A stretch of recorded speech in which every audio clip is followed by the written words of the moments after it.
Come on, blood. Shamar looking at. Shamar. Come here. What you want, Shamar? Foot. Shamar, foot. What you want, Shamar?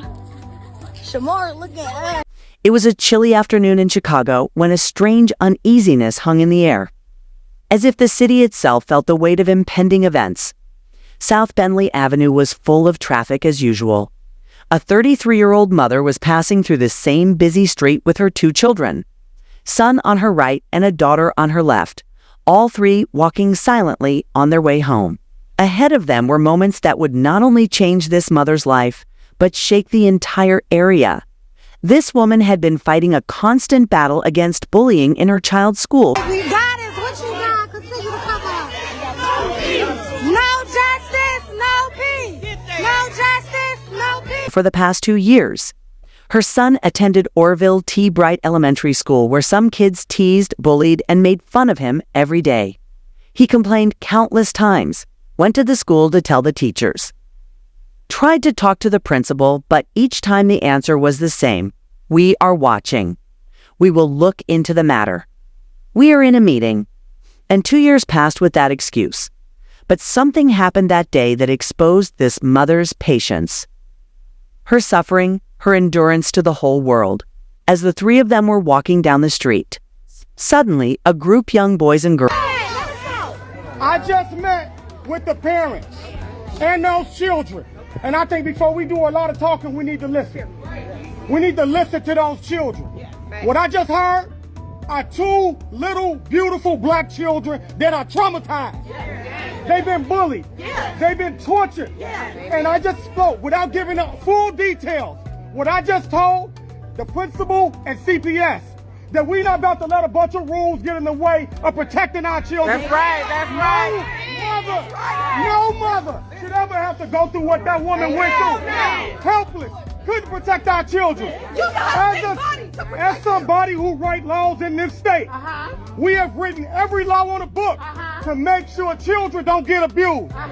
But we damn sure not about to let our children abuse us. That's right, Every child that participated in this, their lives don't need to end, but they damn sure about to be held accountable. That's all we want. That's all we want. Accountability. That's all we want. That's all we want. And the school needs to be held accountable too. The school needs to be held accountable as well. Listen, we as a community have to decide something right now. We have to decide if we're going to allow our children to be bullied, tortured, and tormented. The answer, are we going to do that? No! We need to decide, are we going to let CPS policies continue to fail our children? Are we going to let CPS and the city of Chicago put all their attention on ICE and not on this community? We want to make sure that these things that are happening every day in our community get addressed right now. To every little kid who has a parent who allowed this to happen, I'm not saying that the parents need to go to jail. I'm not. What I'm saying is, they need to be held accountable.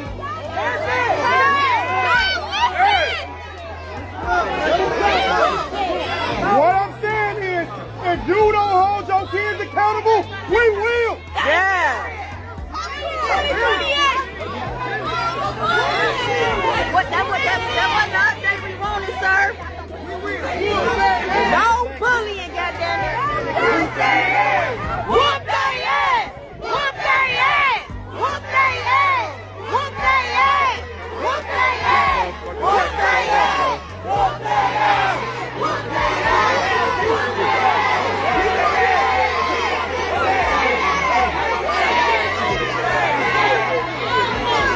they Girls between 10 and 15 started to walk towards them. On his face was the same rudeness, the same carelessness, the same pride that has been born in the name of fame and street credit in young children today. The son pressed his mother's hand a little and said slowly in fear, "Mommy, these are the kids, the ones who beat me at school." Mom immediately slowed down. She followed her son, holding her daughter close. One of the boys, who always considered himself a big don in front of his friends, quickly stepped forward and stepped towards her son. Oi! Then it came. Don't you understand? The boy shouted. The mother immediately said in a mixture of anger and fear, Wait! Back off. It's the kids. Why are you guys bothering him? But this group of children did not care about her words, nor her age, nor that she was a mother. A girl laughed sarcastically. Look, his mother came to save him. In the next moment, everything happened so fast that it was hard to understand. One pushed, another punched, a third stomped. The mother stood in front of her children to save them. She was shouting, Wait! But in response, he received an even faster barrage of kicks and punches. His hands, face, back were being hit one after another. The son and daughter were screaming in fear. The son would try to catch the mother, but as soon as he got close, he too would be pushed away. Those 14, 15-year-old boys and girls had a crush on a 33-year-old frail, sickly woman with sickle cell anemia. Her clothes were pulled, her braids were scratched, attempts were made to knock her to the ground. She could not escape. In a moment, she staggered and fell to the ground. Even after she fell to the ground, they continued to beat her the stomping of the feet. The blows of the hands, the insults, the taunts all continued. She was just repeating one word over and over again. Don't say anything to my children. Don't say anything to my children. Her hands were shaking, her breathing was fast, but she still tried to get up to at least shield her body to her children. But it was never just a street fight. It was a simmering systemic failure, the result of school incompetence, parental neglect, and social decay. Someone called the police, someone made a phone video. And the video spread like wildfire across the city overnight. Putting the incident in the public eye, the next morning the scene had completely changed. Hundreds of people had gathered outside the elementary school, carrying banners, chanting slogans full of anger. No justice, no peace. Stop child abuse. School administration answer. Illinois State Senator Willie Preston also arrived. He said with mixed feelings of anger, sadness, and shame, what we have seen in the video is not just cruelty, it is a symbol of the destruction of society. Why are these children like this? Who is responsible? It's not just about the kids, it's about their parents too. People clapped loudly, some wiped away tears, some got angry. The senator added, we have made laws so that there is no violence against children. But how can we tolerate that children kill others mercilessly? The lives of the children who are involved should not end. But they have to answer. They have to be taught the consequences of cruelty. The crowd chanted loudly, accountability, accountability. Responsibility, accountability. In the noise, the face of the mother was on everyone's mind.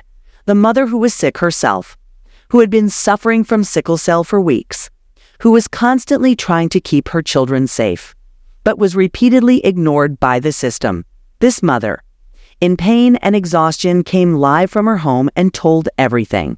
Her voice was weak, her breathing heavy, but her words were full of deep wounds. Whenever I go to school, every time they say that they are in a meeting, is the whole school always in meeting? Why doesn't anyone ever come to talk? She cried and said, I don't leave my children. I don't touch anyone's children. I am a mother. How can I touch someone else's child? I'm a brown woman. I can't kill children. Then she spoke sternly. These people say that me and my son were beaten up by middle school kids. No, I was only injured because I was saving my children. My son was not killed. I put it behind me. Doesn't mother do that? She would catch her breath again and again, put her hand over her heart, then continue. I'm in the hospital because I have sickle cell. Children can't kill me in the hospital, ... This is my disease. My condition is, I've been sick for 5 weeks. People are joking. Do they know what pain I am going through? The tears in her eyes, the trembling of her voice, the pain of her words. All of this seemed to suggest that society might have gone far to a place where children are unruly, parents careless, and the system blind. An elderly woman speaking to a newspaper reporter said, we have never seen such a time. Earlier, we used to let children go outside and sit down to cook comfortably. Now the heart beats to see what is happening outside. There is no respect, no fear, no love in the eyes of today's children. Just anger and stubbornness. And indeed, this incident proved it. On the other hand, the woman in the upper ward... Now, mind y'all, everybody just got to school. Now, I was walking on my way to go get my kids to go pick them up from school. So, but mind y'all though, let's rewind it back. Rewind it back to this morning when I went up to the school and told the school about the police report that I already had about everything. Let's rewind that back to the morning, the morning of the school when they start school. Let's rewind that back all the way back. Okay, this morning I was at the school. Okay, I stayed at that school for about 10:30, talking to, because every time I come, all of a sudden, principals and people are in meetings. Y'all can't be in meetings every time I come. Every time I get there, y'all in some type of meeting. Okay, so I'm like, I'm not leaving until I talk to somebody. This is serious. This is serious this time. This is very serious this time, because they were out last night trying to bully my son when we came back from the store. Mind y'all, the little boy that bullies my son, he don't get all rowdy and this and that until all his friends is around, okay? Until all his friends is around, until his little brother, pump him up or whatever. That's the time they get rowdy, okay? So I'm walking, okay? I'm just gonna start from last night, y'all. It's just been so much shit, and I don't even do shit. I stay to myself and my kids. That's it. That's all. So last night I went and took my son to the store. It says audio broadcast and finished the last stream started. Okay, can y'all hear me? Can y'all hear me now? Y'all mad at she got a middle schooler whoop her son? A middle schooler whoop me and my son? No, my son did not get whooped. The only person that really got hit on was me, because I was protecting my kids. And I wasn't finna put my hands. I don't hit kids. I'm a grown-ass woman. I'm not finna hit nobody kid, okay? At the end of the day, I'm not finna hit nobody kid. That's a child, a minor. At the end of the day, I am grown. I'm not finna put my hands on somebody's child. Okay, and this is why I didn't want to go live, because y'all want to get up here and say, oh, yeah, you mad because you got beat, because you and your son got beat up by the middle schooler. Like, what? No, this ain't even about that. It's all about bullying. And the only reason I'm in the hospital is because I have sickle cell anemia. Can't no little kids put me in no hospital. Check that for your info. If you really know me, you know I have sickle cell anemia. And I've been sick for about 5 weeks now. I've been saying this every day on my story, if you watch my stories. Of the hospital was still undergoing treatment, her illness. Sickle cell anemia is not the same as fatigue in normal people. The abnormally shaped cells in her blood caused her severe pain, weakness, shortness of breath, and exhaustion that others could not understand. When the doctors brought her into the ward after the shoving and fighting, she wasn't just a patient in pain, she was a patient in fear. She repeatedly told the nurse, "Nothing happened to my children." The nurse would reassure her that the children were safe. But she was a mother. She was sure only when she heard the voice of her children herself. Her son, who herself had been suffering from bullying for 2 years, would go silent when he saw her mother in the hospital, as if someone had taken the voice out of her. There was only one question in his innocent eyes: why am I so bad that I get beaten up every day? The mother took her son's face in both hands and said in a trembling voice, "Son, you are not bad. Bad are those who tease you. You are good, very good. You are my soul. I will never leave you alone." On the phone from home, his sister was crying and telling him that videos of the incident were spreading like wildfire on social media. Some people were in favor of him, but some people were even callous and unscrupulously cruel. They mocked his illness, his weakness, and his pain. In one comment, someone wrote, "She has come to get fame. If she was sick, why was she going out?" Another wrote, "She was beaten by children and reached the hospital." What a joke. After reading this, his sister shouted into the phone, "Are you even human or not?" Saying nothing to those who raise their hands on a mother and blame her. The mother calmed the sister and said, "Let go ... What people will say, I only care about my children ... I will never be able to erase the impact on their hearts ... She herself was suffering from the wounds of this society. But now her children were also victims of the system's indifference. An emergency meeting was called in the school after the incident. The principal, the teachers, the mother, her family members, and the children who were accused of assault were also present. Mother came sitting in a wheelchair.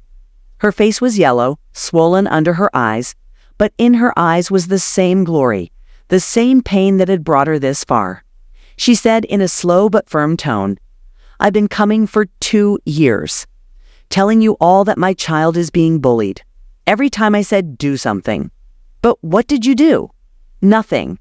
The principal said nervously, "We tried." Mother interrupted and said, "Was it an attempt?" 2 years.